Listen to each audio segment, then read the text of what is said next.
Selamat siang saudara sekalian, apa kabar semuanya? Sehat-sehat kan? Nah, saudaraku jangan lupa like, komen, dan subscribe, dan juga tinggalkan notifikasi ya teman-teman. Tuhan berkati. Depan, entah itu masa hidup di dunia ini atau masa setelah kematian. Nah, inilah yang menjadi suatu pegangan atau menjadi konsep dasar hidup kita yang akan kita lakukan untuk mencapai apa yang menjadi harapan kita. Karena firman Tuhan yang mendasari dari tema yang saya katakan bahwa nasib masa depan kita atau nasib masa depan hidup kita ditentukan dari sekarang ini ataupun di masa muda ini. Ya, firman Tuhan yang telah kita baca bersama-sama adalah berkata, "Bersukarialah hai pemuda dalam kemudaanmu. Biarlah hatimu bersuka pada masa mudamu, dan turutilah keinginan hatimu, dan pandanglah matamu." Nah, di sini pengkhotbah memberikan suatu pernyataan, ya, pernyataan bagi setiap pembaca adalah bahwa bersukarilah hai pemuda dalam kemudaanmu. Ya, biarlah hatimu bersuka pada masa mudamu, dan turutilah keinginanmu. Namun berikutnya di situ ada pengecualian atau ada pernyataan yang memberikan pengecualian atau ada konsekuensi yang akan harus kita terima kelak.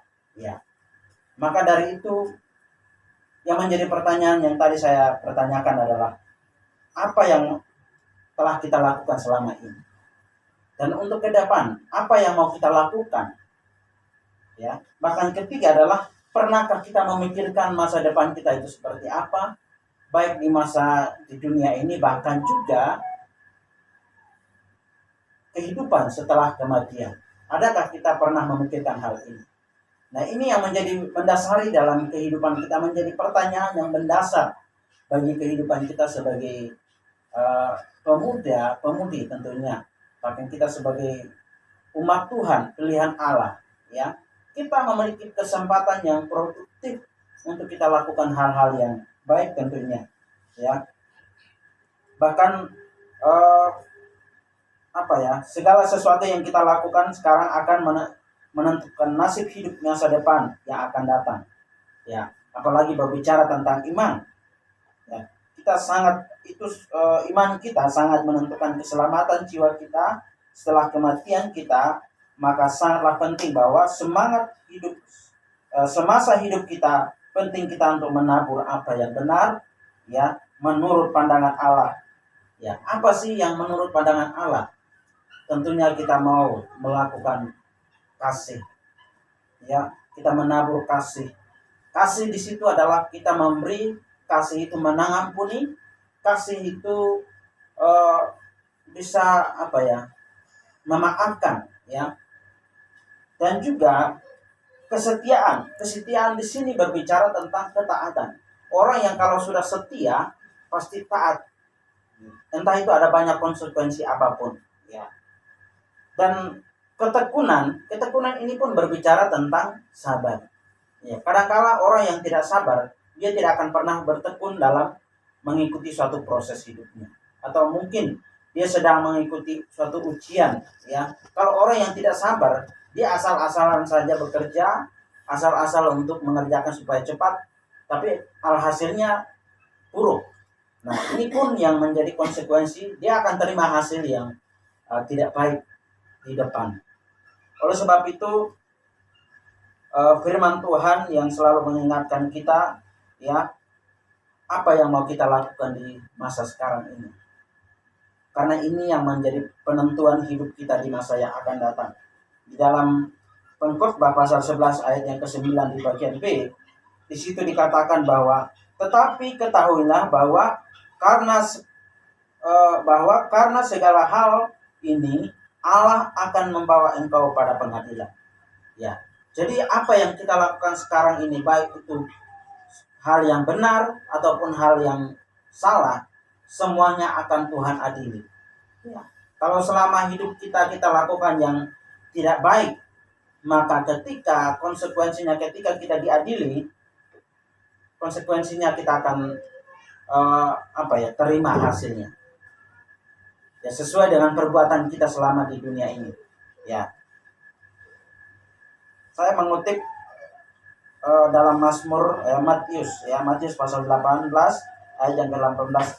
Di situ dikatakan, "Aku berkata kepadamu, sesungguhnya apa yang kamu ikat di dunia ini akan terikat di surga, dan apa yang kamu lepaskan di dunia ini akan terlepas di surga." Ya, dari ayat yang saya bacakan ini, dari sebelumnya, ayat-ayat sebelumnya itu berbicara tentang nasihat kepada saudara-saudaranya. Ya, saya akan bacakan di ayat yang berikut, di ayat yang ke-15 ya. "Apabila saudara berbuat dosa, tegurlah dia di bawah 4 mata. Jika ia mendengarkan nasihatmu, engkau telah mendapatkannya kembali."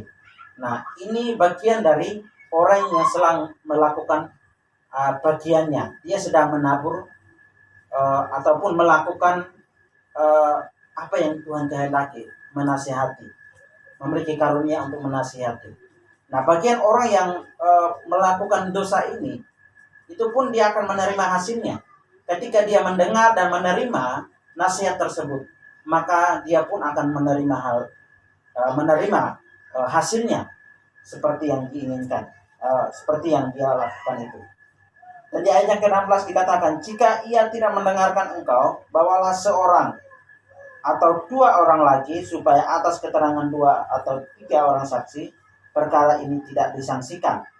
Jika ia tidak mau mendengarkan mereka, sampaikanlah soalnya kepada jemaat dan jika ia tidak mau mendengarkan jemaat, pandanglah dia sebagai seorang yang tidak mengenal Allah atau seorang pemungut cukai." Nah, di sini ada 2 hal, tidak mendengar Allah ataupun menjadi pemungut cukai. Nah, pemungut cukai ini berbicara tentang adalah ketamakan, adalah yang merampas hak orang, merampas milik orang, merampas hal yang seharusnya, lebih dari yang seharusnya. Ini bagian dari kalimat pemungut cukai. Nah, mengapa di sini ditekankan orang yang tidak seorang yang tidak mengenal Allah atau seorang pemungut cukai? Pandanglah dia sebagai seorang yang tidak mengenal Allah. Kenapa dia tidak dipandang sebagai orang yang tidak mengenal Allah? Karena ada beberapa hal yang tadi. Tidak mau mendengarkan mereka, bahkan tidak mau juga mendengarkan jemaat, tidak mau juga mendengarkan ketika ada seseorang yang menasihati secara pribadi. Nah, ketika kita melakukan dosa, seperti yang kesaksian yang tadi, siapapun, Mas Tri, dia katakan bahwa kita akan bisa dinasihati oleh siapapun. Ya, orang yang tidak mengenal pun ketika kita melakukan suatu kesalahan, kita pasti dinasihati. Memang Tuhan pasti pasti menasihati lewat siapapun, ya, untuk kita mau mengalami perubahan atau tidak. Ya, sepanjang itu kita tidak mau berubah, maka firman Tuhan berkata, alhasilnya apa yang kita tabur hari ini kita akan tuai di masa yang akan datang. Ya, bukan saja masalah materi ataupun yang finansial, ya, jasmani, tetapi hal-hal rohani, ya, yaitu kehidupan kekal setelah kematian. Ketika kita melakukan hal-hal yang baik, ya, bahkan kita juga di sini dalam konteks